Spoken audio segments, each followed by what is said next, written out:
I spent the better half of 26 years wanting to be liked, and it got me absolutely nothing and absolutely nowhere. Now, don't get me wrong. I did find myself in circles or in social groups where people saw me as a quote unquote good person, right? I was deemed as somebody who was caring, who was loving. Oh, he's so sweet. Oh, wow, what a great guy he is. I had plenty of that going on. Yet none of it meant anything. There was no true substance. There was no true backbone because when it was all said and done, all of that came off the premise of me people pleasing, me pandering, me changing and shifting and becoming a chameleon of sorts in order to have people perceive me in a certain way. So though it may seem positive in most people's eyes, wow, he's got a great reputation. Yeah, but my character was still compromised.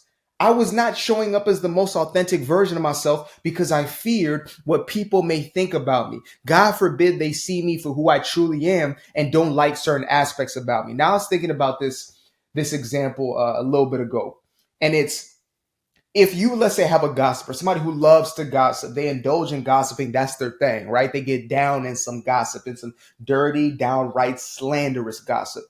And you are not somebody who likes to gossip. Now, if you come up to this individual, you engage this individual, and they start gossiping, and you say to them, I don't want to gossip, I'm not in a gossip, or I don't want to talk about, whatever we're talking about, they will not like you.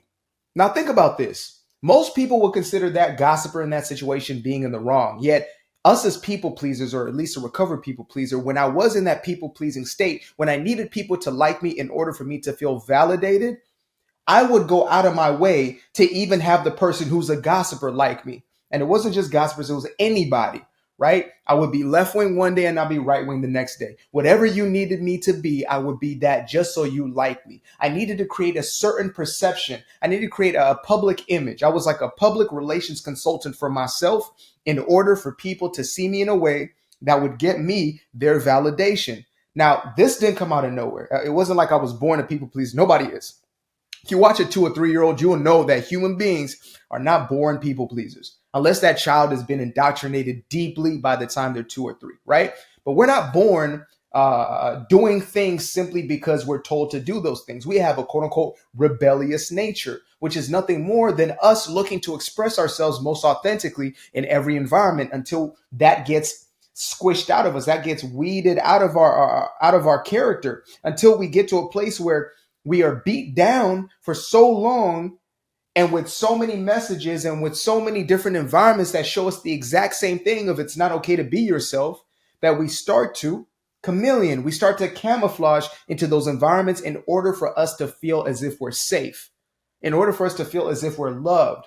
And so that programming of inadequacy, right? That programming of feeling as if we're not enough, that subconscious story that we have not only indoctrinated, but also internalized. We've made a part of who we are. We see it as our very own identity. That leads us to going externally, seeking the validation of others. We want to be liked. We want to be seen as a quote unquote good person. And so we will literally stop our very good from coming into our lives. Many people wonder to themselves, why is it that I'm not manifesting the good that I want in my life? I don't understand. I'm doing all the things. I'm doing all the stuff. I know about the law of attraction. Then we get down to the bottom of it and you start to think to yourself, well, okay, I'm doing everything within my own space and my own company. But once I get into the company of others, how am I acting? Right? So when I get into a space of individuals who love to complain, am I just joining them in their complaining? Understanding that complaining is doing nothing more than attracting what I do not desire. This was something that I experienced, right? When I started learning that, I'm the creator of my reality, and the things that I focus upon manifest as my physical reality. Oh my goodness, I need to actually start being intentional. I would be intentional. I would do things. I would, get into my meditations and get into my journaling and become so conscious and start, living differently and speaking differently to myself. But as soon as I got in circles of people who I needed their affection, I needed their attention, I needed them to see me in a positive light. As soon as I got into those circles, game over.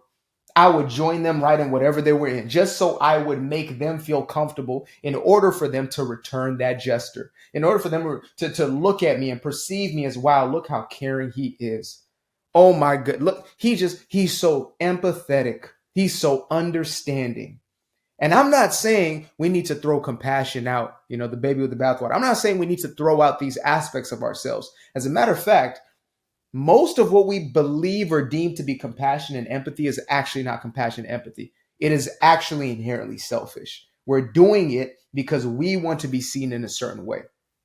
All people pleasing is selfish, all of it. And all of it leads to resentment, it leads to bitterness, and eventually it leads to hatred of others. All of it. When you are doing things from an inauthentic place because you want something from another, and you continuously do not receive that thing, because whether or not you're getting the applause, whether or not you're getting the validation, whether or not you're getting the gold star on your forehead, it will never satiate. It will never be enough. You will never be able to satisfy that internal desire and need, which can only be fulfilled from within. You're thinking to yourself, I will feel better about myself. I will feel like a somebody if somebody tells me I'm a somebody. Then that person tells you you're somebody. Oh, wow, I feel amazing for a second. And then all of a sudden, man, I feel like a nobody. I need two people to tell me I'm a somebody.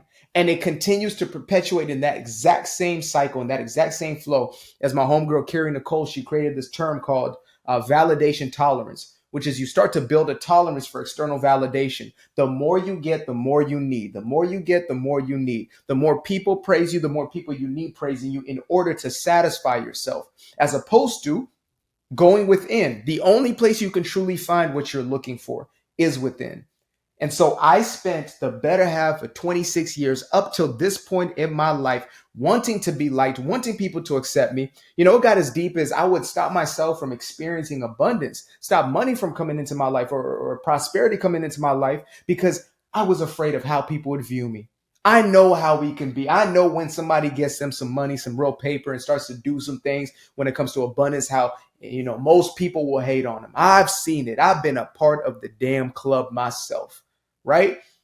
And so, God forbid I be one of those people. I know how they talk about celebrities. God forbid I become somebody who's, you know, who's got millions of followers and is known around the world. God forbid that. I used to see myself in this light. I used to hold myself from the very good that I desired just so I can keep myself in the good graces of others. And so I suffered. I literally got nothing from it. Again, people may have been, you know, telling one another, he's such a great guy. But behind that is, you know, he'll do anything for, he'll take the shirt off his back for, he'll do this, he'll do that. Basically, what they're saying is he has no boundaries, right? They're saying that he will let go of his authentic and true self, that he will pretend in order to be liked. That's what they're really saying.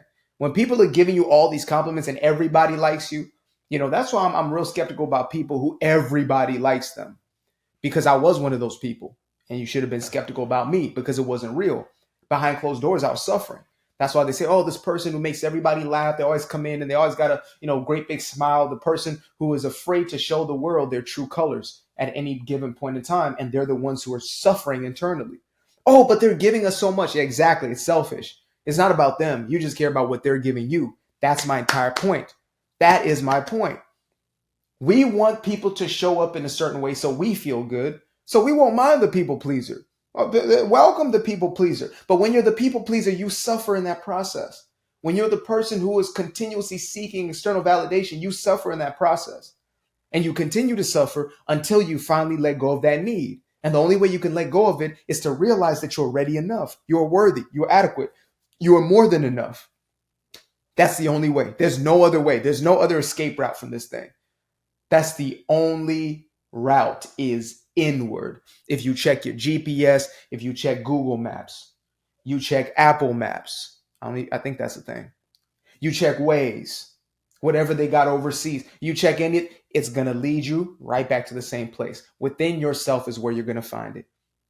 And as long as you're liking yourself, the rest is taken care of. As long as you like yourself, which sounds so, it sounds so childlike, naive, like, of course I like myself. No, most people don't like themselves. And that's the craziest part about it as well, is we're going out seeking the approval of those who don't even approve of themselves. We want people to like us who don't even like themselves. Huh? Huh? Like Kanye used to do. Huh? I mean, yay. Call him by his proper name. Ooh, my elbows is ashy. Ash. I don't know. I think this wintertime has been hitting my elbows different because I'll be lotioning them up. Give me some recommendations for some good lotion for this type of skin texture, because them elbows is getting ashy quick. But back to the point at hand. being liked, being perceived in a certain way, hiding whatever is really going on in order for people to see you a certain way, it's going to do you no good. Never. It has never added up to a fulfilling life ever in the history of histordom. Never. And it never will. You may feel satiated for the second. You may feel satiated for that day, maybe, right? I feel good about myself because I got a little bit of that hit. I got that, you know what I mean? I got my supply today. I got my supply today. Maybe tomorrow I might get a little more supply. Who knows? But it will never satisfy. You will always lay your head on that pillow at the end of the night, knowing, feeling, believing that you're not enough. And it's only when you accept that you have always been more than enough. You have always been worthy of love, and you're love first. And that will reflect in your external. Don't get me wrong. This isn't me saying just like yourself and everybody gonna hate you. No. You are going to attract those who are in love with the authentic aspect of who you are. You know, like a Reverend, I think it's Reverend Lee Warlock. He's not like a Christian reverend. He's a mind science reverend, right? He's not a type of reverend, right? He's a straight up, logic sort of reverend. And he was saying that you cannot attract an individual who loves you for who you are if you are not showing up in the world as who you truly are. So you can't be loved authentically if you're not showing up as an authentic self, period. There's no way around it. You have to show up completely and absolutely as who you are in complete integrity in order to attract those who love you for who you are. Bam. I saw this within my own YouTube channel and content online, like on Instagram, etc. Right? When I finally started showing up as who I was, like the way that I actually process, the way that I think, I'm sporadic sometimes. I turn up sometimes, I'm down sometimes. Like I'm all over the place, and that's who I am. Right? This is how I communicate. This is who I am. I'm here when I'm on the camera. I'm here when I'm outside talking to somebody in the street. I'm here when I'm talking to my girl. You know what I mean? Like this is just who I am, and I'm gonna show up as exactly this. And whoever I'm for, I'm for. Whoever is attracted to this message, great, fantastic. I love it for you. But at the end of the day, I'm not here to be liked by you. I could care less if you like me because that does not validate me. That does not show me that I'm worthy. It's not proof of concept that I am loved, that I am desired, that I am worthy to be loved. No, I already know that. I already accept that for me. And you, that's icing on a cake. If you're like, okay, beautiful. I've already got a cherry, an extra cherry on top. Okay, cool. We can do that. But when it's all said and done, I do this because it's what I love to do. I'm impassioned by it. I have to. It's a release for me. It's surrender for me. I don't do it anymore because I want to be liked. Because that's where it used to come from. I wanted people to accept what I was saying. And so I wouldn't touch on certain subjects and I was skirt around certain things. But now I'm like, nah, this is who I am. This is how I speak. This is how I show up. This is what I believe. This is the truth that I stand by. And I could be dead ass wrong and I'm still going to stand by it. Until I realize that I'm dead ass wrong. I will change my opinion in a heartbeat, yo. I was a vegan for 4 years and I'm basically the exact opposite at this point. If I'm wrong, I will switch up because I'm going to do what's best for me, period. And I know what's best for me is going to be best for you. So that's already taken care of. Doing what's best for us isn't selfish. It is self-full. It is full of self. And when you are full, your cup runneth over. Pressed down, shaken together, and runneth over. That being said, I'm finna run over this. Ooh, you see that? That joint just gone. Anyway, copy of my new book, Doing Me Guilt. I'm gonna have to go get that because that's my homegirl Carrie's book. That ain't right. I'm gonna have to go get that. But anyway, Doing Me Guilt-Free, breaking free from people pleasing and unleashing your true personal power. This is my first published book, y'all. Published book. That's me right there. That's my brown face right there in the back. Boom. So make sure to get yourself a copy of Doing Me Guilt-Free, breaking free from people pleasing and unleashing your true personal power. It's time for us to live from a place of true power. Not power over somebody else, but true power from within. Appreciate you guys for tuning in. Till the next time, namaste, namaste.